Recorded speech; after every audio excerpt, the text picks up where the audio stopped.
बहू जरा फोन लगाकर पूछ तो आर्यन कहाँ है, अभी तक घर क्यों नहीं आया। और तुझे कोई चिंता ही नहीं है। कैसी पत्नी है तू, अपने पति को संभाल कर रखना भी नहीं जानती। उसे फोन लगाकर पूछ तो कि वह कहाँ है और कितनी देर लगेगी उसे आने में। सुलोचना जी अपनी बहू आकांक्षा को डांटते हुए बोली, मुझसे क्या पूछ रही हैं माँ जी। आपका बेटा कोई छोटा बच्चा तो है नहीं कि यहाँ वहाँ गुम हो जाएगा। ओ बेटे तो आपके हैं, आप फोन लगाकर पूछ लीजिए कि कहाँ रह गए। आकांक्षा लापरवाही से बोली, हाँ मैं तो माँ हूँ ना, मैं तो फोन करके पूछूंगी ही कि वो कहाँ रह गया। लेकिन पत्नी होने के नाते तेरा भी तो कुछ फर्ज बनता है या नहीं, कि तुझे यहाँ देखने के लिए लेकर आए हैं। सुलोचना जी ने पलटकर जवाब दिया, पर इस बार आकांक्षा ने कोई जवाब नहीं दिया। इसलिए सुलोचना जी भुनभुनाती हुई अपने कमरे में आ गई और मोबाइल लेकर आर्यन को फोन लगाने लगी। लेकिन आर्यन ने फोन नहीं उठाया। आर्यन भी ना कभी भी टाइम से घर पर नहीं आता, पता नहीं क्यों मेरी जान जलाते रहता है। सोचा था बहू आने के बाद सब कुछ ठीक हो जाएगा, पर नहीं, यहाँ तो बहू भी उसके जैसी ही आई है। पति से कोई लेना देना ही नहीं उसे।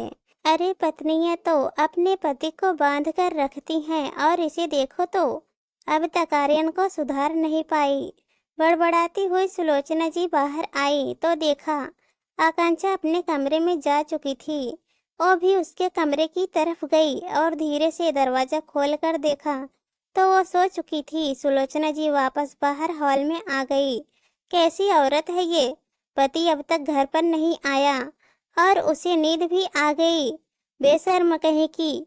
सुलोचना जी ने फिर से आर्यन को फोन ट्राई किया, लेकिन आर्यन ने एक बार भी फोन नहीं उठाया। आखिर वो थक हार कर वहीं हॉल में सोफे पर बैठ गई।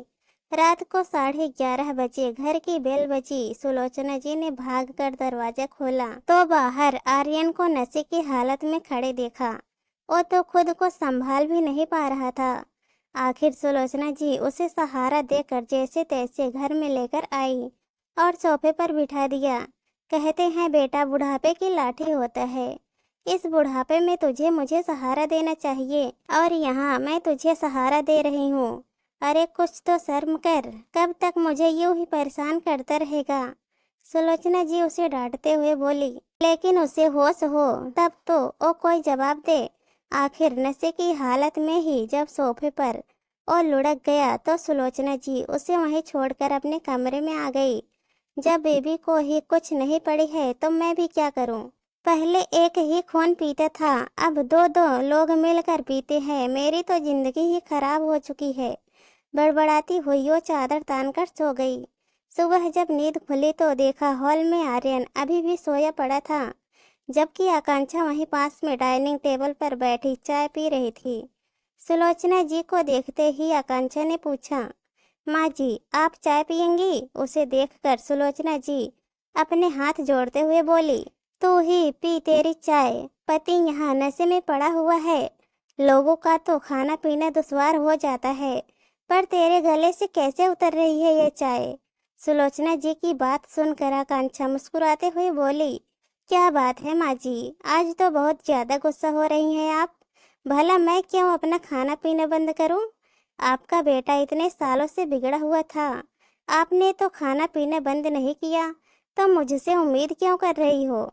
आकांक्षा की बात सुनकर सुलोचना जी गुस्से से उसे घूरने लगी। उन्हें अपनी तरफ देखता देखकर आकांक्षा बोली, माँ जी थोड़ी शांति बनाए रखिए, कहीं बीपी ना हाई हो जाए आपका। मैंने नाश्ता तैयार कर दिया है और दोपहर का खाना भी बनाकर रख चुकी हूँ। अभी सीमा आ जाएगी साफ सफाई करने के लिए, तो आप उससे साफ सफाई करवा लेना। और मैं जा रही हूँ अपने मायके अपनी माँ से मिलने के लिए, शाम तक वापस आ जाऊंगी। शाम को भी क्यों वापस आती है, वहीं रह जाना। वैसे भी तेरा इस घर में होना ना होना एक ही बराबर है। जो अपने पति को संभाल नहीं सकती और मेरा घर क्या संभालेगी? क्या बात कर रहे हो आप भी माँ जी? वही रहने के लिए थोड़ी ना आपके बेटे से शादी की थी। बहू को तो ससुराल में ही होना चाहिए। यही तो संसार का नियम है। कहकर आकांक्षा वहां से निकल गई। घर से कुछ दूरी पर पहुंचकर ऑटो पकड़कर अपने मायके के लिए रवाना हो गई। ऑटो में बैठे बैठे उसे वो दिन याद हो आया जब वो इस घर में दुल्हन बनकर आई थी। कितने अरमान थे उसके, पर वो अरमान उस समय धाराशायी हो गए जब आर्यन शराब के नशे में धुत होकर घर आया था। शादी के ठीक दूसरे दिन ही उसने ये हरकत की। उसने हैरानी से सुलोचना जी की तरफ देखा तो सुलोचना जी ने बात संभालते हुए कहा था, अब बहू थोड़ी बहुत तो हर कोई पीता ही है, पर तुम आ गई हो ना, अब तुम संभाल लोगी, इसलिए तो उसकी शादी की है। सावित्री तो अपने पति की जान यमराज से वापस लेकर आई थी, तुम्हें तो सिर्फ उसे सुधारना है। सुलोचना जी की बात सुनकर आकांक्षा हैरान खड़ी रह गई। मतलब अपने बेटे को सुधारने के लिए उन्होंने उसकी जिंदगी तो दांव पर लगा दी। पूरी रात आकांक्षा के दिमाग में यही चलती रही। दूसरे दिन आकांक्षा पग फेरे के लिए गई तो मायके वालों ने भी यही जवाब दिया, बेटा थोड़ी बहुत तो आजकल हर कोई पीता है, ये तुम पर निर्भर करता है कि तुम उसे कैसे संभालती हो। एक पत्नी चाहे तो क्या नहीं कर सकती, और फिर इसके अलावा कोई कमी तो नहीं है, थोड़ा बहुत एडजस्ट तो करना पड़ता है। पिता तो उसके थे नहीं, माँ ने जरूर इतना कहा, बेटा जैसे भी हो अपना घर संभाल ले, अगर तू छोड़कर भी आई तो यहाँ तेरे भाई भौजाई रखेंगे, इसकी कोई गारंटी है क्या? जिन्होंने ये जानते हुए तेरी शादी एक शराबी से करा दी, और तुझे यहाँ रखेंगे, इसकी तो उम्मीद मत कर। आकांक्षा को समझ ही नहीं आया कि वो करे क्या, इसलिए चुपचाप वापस ससुराल आ गई। अब जब भी आर्यन शराब पीकर आता तो आकांक्षा रोती परेशान होती, पर सुलोचना जी तो चैन की बांसुरी बजा रही होती। आखिर बेटे को बहू के हाथों संभाल कर वो बेफिक्र हो चुकी थी। लेकिन अभी 2 महीने पहले आर्यन ने शराब के नशे में आकांक्षा की जमकर पिटाई कर दी, सिर्फ इस कारण कि आकांक्षा ने उसे शराब पीने से रोका था। सुलोचना जी ने उसमें भी आकांक्षा की ही कमी निकाल दी। हे भगवान, एक पति तक नहीं संभाल सकती, पूरा घर क्या संभालेगी। मैंने तो ये सोचकर अपने बेटे की शादी की थी कि घर में बहू आएगी उसे सुधार देगी, लेकिन ये तो उल्टा उसे परेशान करने का काम करती है। अब तेरे सारे नाजो नखरे तो उठाता है, तेरे खर्चे उठाता है, फिर तू हर समय उसके पीछे पड़ी रहेगी तो हाथ नहीं उठाएगा तो बेचारा क्या ही करेगा। थोड़ा प्यार से संभाल कर जब मायके वालों से कहा तो वो लोग भी हमदर्दी जताकर चले गए। भाभी तो ये तक कहकर चली गई कि एक पति नहीं संभाल सकती तो कर ही क्या लोगी तुम। दोबारा लौटने की सोचना भी मत, हम अपना देखें या तुम्हारा देखे, तुम्हारी माँ को रख रखा है वही बड़ी बात है। सो आकांक्षा ने भी सोच लिया कि जब रहना ऐसे ही घर में है तो यहाँ तो जिंदगी भर मार खाते रहो और रोते रहो, या फिर बेशर्म हो जाओ और अपना रास्ता खुद चुनो। आकांक्षा ने दूसरा रास्ता चुना। आकांक्षा को धीरे धीरे ये बात समझ में आ गई कि आर्यन उससे लड़ता झगड़ता तभी था जब वो शराब के नशे में होता था, वरना तो वो आकांक्षा से अच्छे से ही बात करता था। इसलिए वो अब आर्यन से जब वो नशे में होता तो ज्यादा कुछ कहती भी नहीं थी। उसने 1-2 बार नौकरी के लिए कहा तो सुलोचना जी ने हंगामा कर दिया। इसके बाद आर्यन ने नशे की हालत में सुलोचना जी के कहने पर उसके साथ काफी गाली गलौज किया था, इसलिए उनके सामने उसने नौकरी के लिए कहना ही छोड़ दिया। पर उसे नौकरी तो करनी ही थी, पढ़ी लिखी तो वो थी ही, आत्मनिर्भर तो उसे बनना ही था, पर आखिर बाहर कैसे जाए, इसलिए अक्सर मायके का नाम लेकर निकल जाती थी। अभी 1 सप्ताह पहले इंटरव्यू देकर आई थी, वहां से कॉल आया था तो आज वहीं जा रही थी। वहां पहुंची तो उसकी नौकरी पक्की हो गई। उसने सारे जरूरी पेपर्स डिपॉजिट कर दिए। उसे दूसरे दिन से ही ज्वाइन करने को कह दिया गया। जब वापस लौटकर आई तो आर्यन भी होश में आ चुका था। सुलोचना जी गुस्से में बैठी उसे ही घूर रही थी। जैसे ही उसने घर में कदम रखा, सुलोचना जी बोली, आ गई महारानी।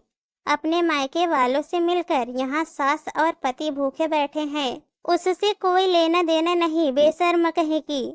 सुलोचना जी की बात सुनकर आकांक्षा बोली, कैसी बात कर रहे हो आप माँ जी, खाना बनाकर तो गई थी आपके लिए, फिर मेरा इंतजार क्यों कर रहे थे आप? आकांक्षा, कहाँ गई थी तुम? अभी तुम्हारी मम्मी का फोन आया था, तुम तो मायके पहुंची ही नहीं, अचानक आर्यन ने कहा। आर्यन की बात सुनकर आकांक्षा ने आर्यन की तरफ देखा और कहा, मुझे नौकरी मिल गई है, कल से ज्वाइन करनी है। हाँ, ये देखो, ये होता है औरत का प्रिय चरित्र। मायके का नाम लेकर पता नहीं कहाँ घूमती फिर रही है और हमारे घर की इज्जत को उछाल रही है। सुलोचना जी बीच में ही बोली, माँ मैं बात कर रहा हूँ ना, आप क्यों बीच में बोल रहे हो? तुम्हें नौकरी की क्या जरूरत है आकांक्षा? तुम्हारी सारी जरूरत तो पूरी कर रहा हूँ। आर्यन ने शांतिपूर्वक आकांक्षा से पूछा। तब आकांक्षा ने कहा, मुझे मेरे मायके को संभल नहीं है, मुझे अपना संभल खुद बनना है, इसलिए मैं नौकरी ज्वाइन कर रही हूँ, ताकि मैं अपने अंदर इतनी हिम्मत जुटा सकूं कि मैं आपके सामने खड़ी होकर ये कह सकूं कि आप शराब छोड़ रहे हो। उसकी बात सुनकर आर्यन सख्त में आ गया, जबकि सुलोचना जी अपना माथा पीटते हुए बोली, हाय राम, पति को छोड़ने की बात कर रही है बेशर्म, अपना घर अपने हाथों ही तोड़ रही है। ऐसा नहीं कि पति को सुधारने की कोशिश करे, बल्कि जो है उसे भी बिगाड़ रही है। बस कीजिए माँ जी, बहुत बोल दिया आपने। मैं कोई नशा मुक्ति केंद्र नहीं हूँ, एक इंसान हूँ जिसकी अपनी जिंदगी है और मुझे अपनी जिंदगी के बारे में सोचने का पूरा हक है। पर मैं यह रिश्ता तोड़ने से पहले इस रिश्ते को एक मौका और देना चाहती हूँ। बताइए आर्यन जी, आप नशा छोड़ेंगे या फिर पत्नी? आर्यन काफी देर तक मौन रहा, फिर कुछ सोच समझकर बोला, ठीक है, जब तुम इस रिश्ते को एक मौका देना चाहती हो तो मैं ये मौका लूंगा। कब ज्वाइन करना है तुम्हारा नशा मुक्ति केंद्र? उसकी बात सुनकर जहां आकांक्षा के चेहरे पर मुस्कुराहट आ गई, वहीं सुलोचना जी बिल्कुल हैरान खड़ी रह गई। उनकी आंखों से आंसू निकल आए। आखिर इतनी कोशिश के बाद भी जो सुलोचना जी नहीं कर पाई, वो आकांक्षा ने कर दिया। दूसरे दिन ही आर्यन ने नशा मुक्ति केंद्र ज्वाइन कर लिया और कुछ महीनों मशक्कत के बाद उसमें वाकई परिवर्तन हुआ। उसने शराब पीना छोड़ दिया और आज सुलोचना जी अपनी उसी बेशर्म बहू की नजर उतारते नहीं थकती। इस कहानी पर आप लोगों की क्या राय है कमेंट में जरूर बताना, और अगर कहानी पसंद आए तो चैनल को सब्सक्राइब कर देना।